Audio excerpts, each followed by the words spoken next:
em pé porque eu sou baixinho, se eu ficar ali eu fico afundada.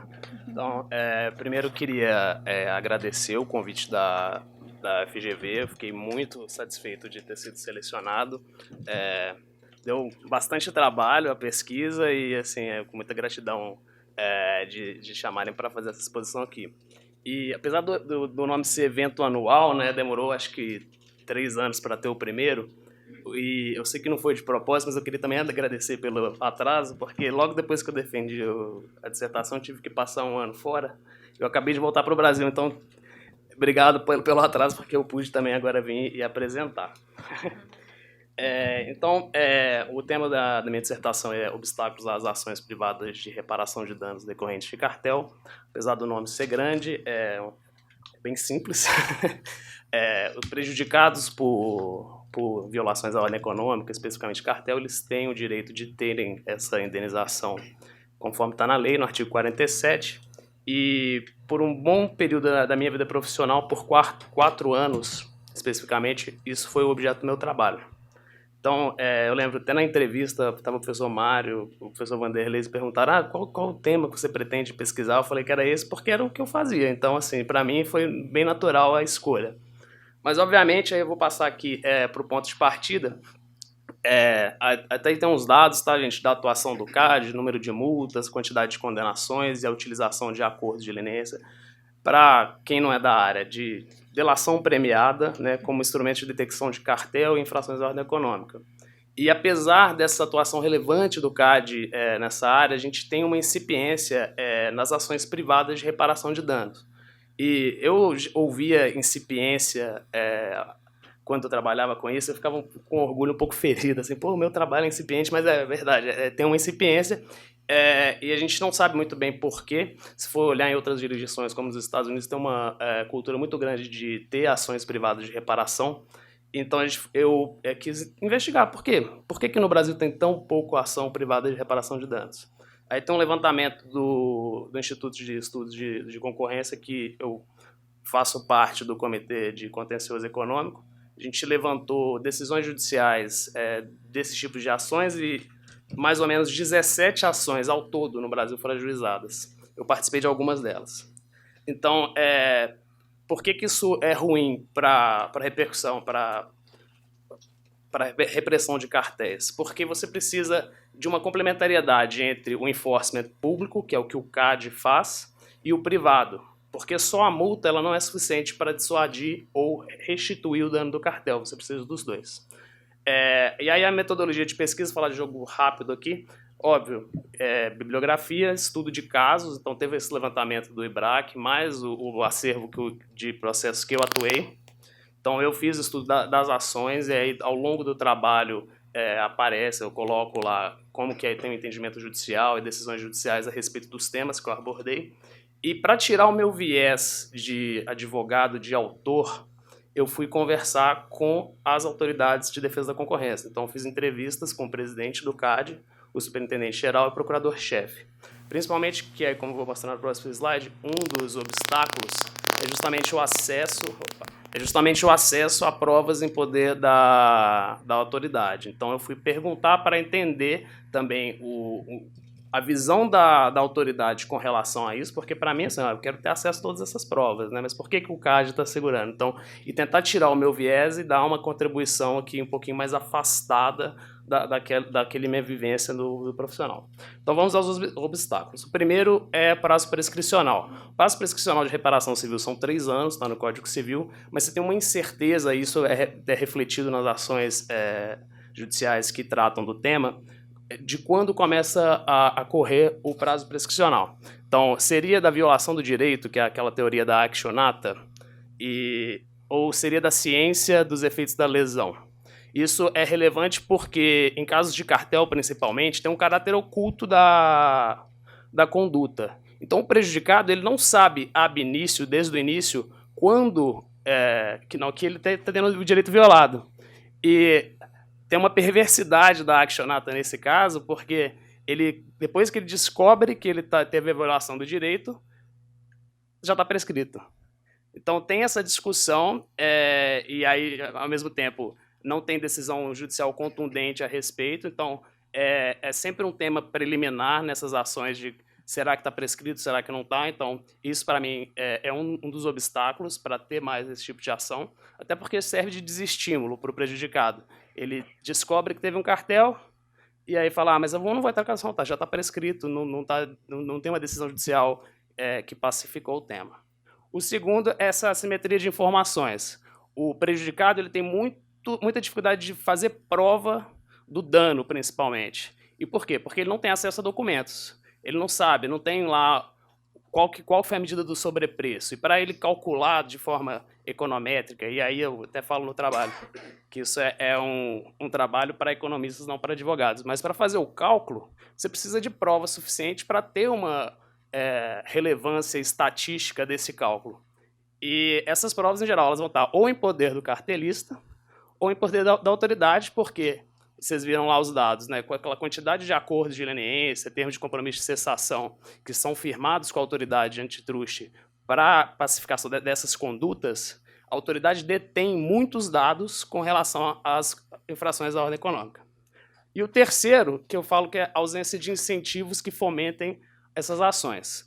Esses dois primeiros obstáculos eles geram muita incerteza jurídica com relação ao direito, ou se vai ter aplicação, vai ter um exercício jurisdicional acerca dessas pretensões. E o prejudicado, muitas vezes, ele tem uma relação comercial direta com o cartelista. Então, por ter uma incerteza jurídica, ele não sabe como vai ser o acertamento daquilo no judiciário, e ele tem essa relação direta, ele tem um medo de, se ele ingressar no judiciário, ele vai sofrer uma represália. Então, como resolver isso? Foi o que eu tentei abordar aqui nas soluções propositivas, né, professor Mário, com relação aos temas. Então, eu dividi as soluções para cada um deles entre legilata, então, utilizando o instrumental que a gente já dispõe, e de lege ferrenda, propondo alterações legislativas. Inclusive, foi uma sugestão que o Osni me falou, olha, por que você não divide, faz assim? Porque também o professor André falou assim, não dá para falar só, vamos mudar a Constituição, mudar a lei inteira e agora resolver o problema. Então, eu dou uma solução com a lei. Ô, professor Leonor, tudo bem? Dou uma solução com a lei, mas também faço uma proposta de alteração legislativa. Então, com relação ao prazo prescricional, depois de todo o estudo, a conclusão que eu cheguei é de que seria mais justo, do ponto de vista jurídico, né, que a ciência inequívoca da lesão seja o termo inicial. Isso porque a prescrição você tem vários requisitos.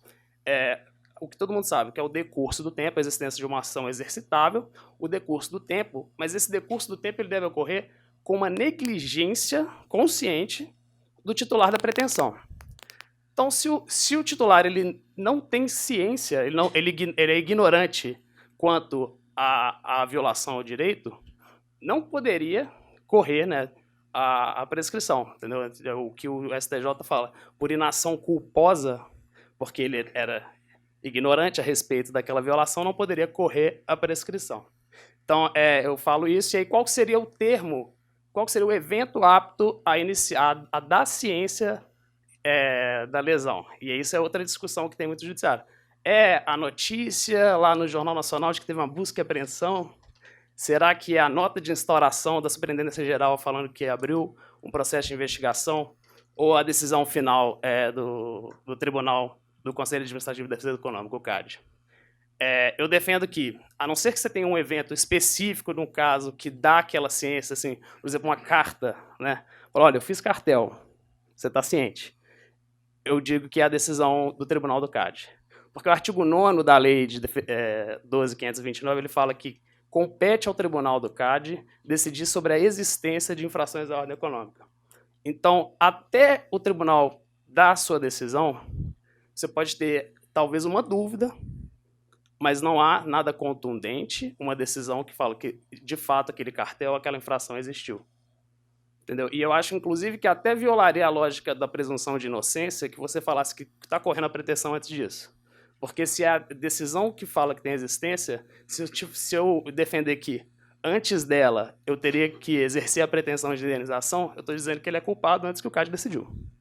Então, essa foi a minha conclusão. Com relação à alteração legislativa, e aí tipo, foi uma coincidência muito boa, que enquanto eu estava escrevendo a dissertação, foi proposto um projeto de lei pelo senador Aécio Neves, para alterar a lei de defesa da concorrência e para tentar fomentar esse tipo de ação.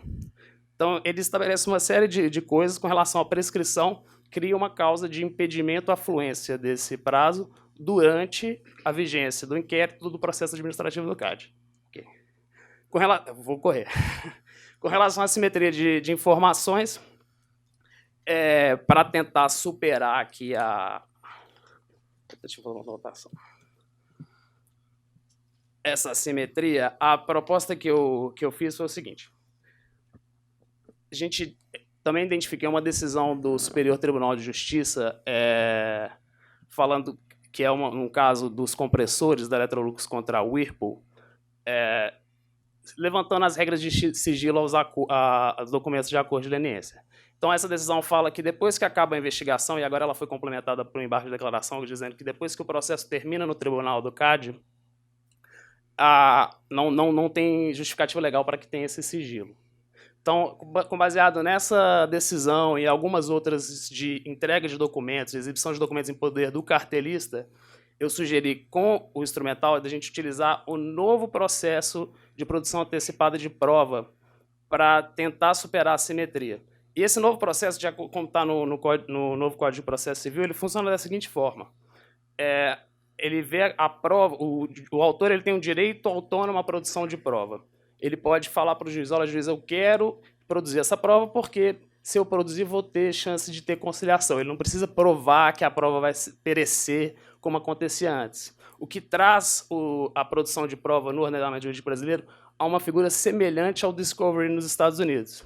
E por que isso resolveria? Você vê nos Estados Unidos as ações privadas, elas, em geral, terminam no discovery. Quando começa a produção de provas, as partes fazem acordo. Por quê? Você começa a ver o tamanho daquela demanda, o que ela vai causar de prejuízo, e faz mais sentido, do ponto de vista econômico, você conciliar. Então, assim, a produção antecipada de prazo de prova, que ela cumpriria esse papel, e eu atuando nas ações privadas, eu via muito isso, que demorava muito tempo para você iniciar a produção. E aí o juiz nomeia um perito, e o perito contador, e não um perito economista, e tem toda aquela coisa. Eu já demorei 3, 4, 5 anos para começar a produção de prova. E o processo vai correndo nas preliminares. Se você antecipar isso e traz, antes de entrar com a ação de indenização, uma figura do discovery, você vê o tamanho da indenização, você cria uma estrutura de incentivos para ter essa conciliação.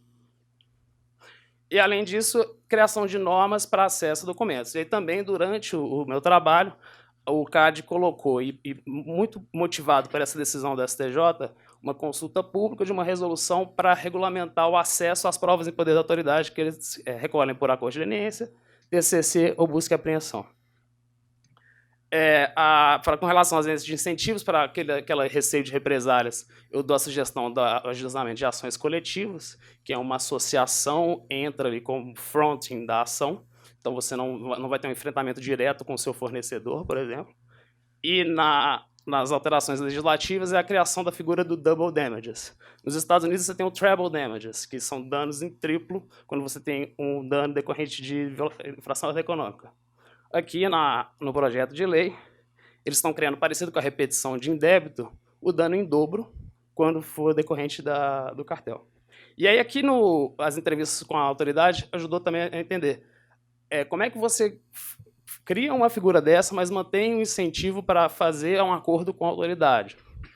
E aí o projeto fala, olha, tem o double damages, mas se a parte fizer um acordo com a autoridade, ele só paga o dano individual, não paga em dobro. Aí eu fiz um último aqui, só com relação à repercussão e relevância. Acho que pediram no e-mail mandando. E também, com relação ao projeto, tá aqui o resultado. Eu tive a satisfação de receber, depois que eu defendi o trabalho, uma ligação do senador relator desse projeto na Comissão de Constituição e Justiça do Senado. Ele teve acesso ao trabalho. E a gente teve uma interação muito grande, porque quando ele recebia comentários do CAD, ele perguntava, e aí, o que você acha? Então, assim, coloquei aqui só para mostrar que teve relevância, uma repercussão muito boa para mim, também fiquei muito satisfeito. Não vou falar o nome do senador, porque ele é candidato agora, eu não sei se... né? Com relação... que mais? A consulta pública Ok, já tocou o meu também.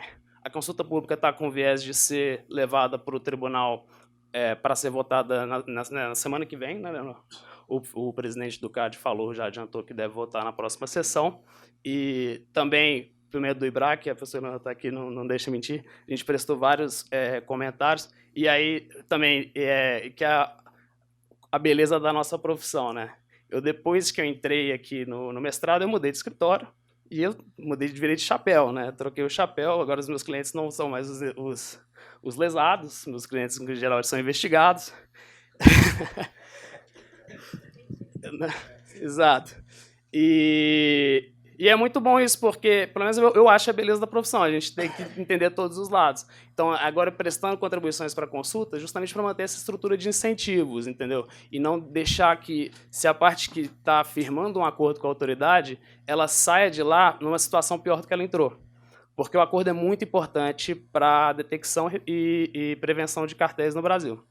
E, por último, aqui, outro também, só para mostrar a relevância do tema, é um manual que a CEPRAC, que é a Secretaria de Promoção da Concorrência, que é vinculada ao Ministério da Fazenda, divulgou, que é um guia de cálculo de sobrepreço, e aí aqui ele trata da questão econômica mesmo, de como dos métodos de quantificação de danos. Isso está sendo levado para o judiciário para tentar educar o judiciário a respeito do tema. Então é isso, gente. Muito obrigado. Desculpa pelo tempo.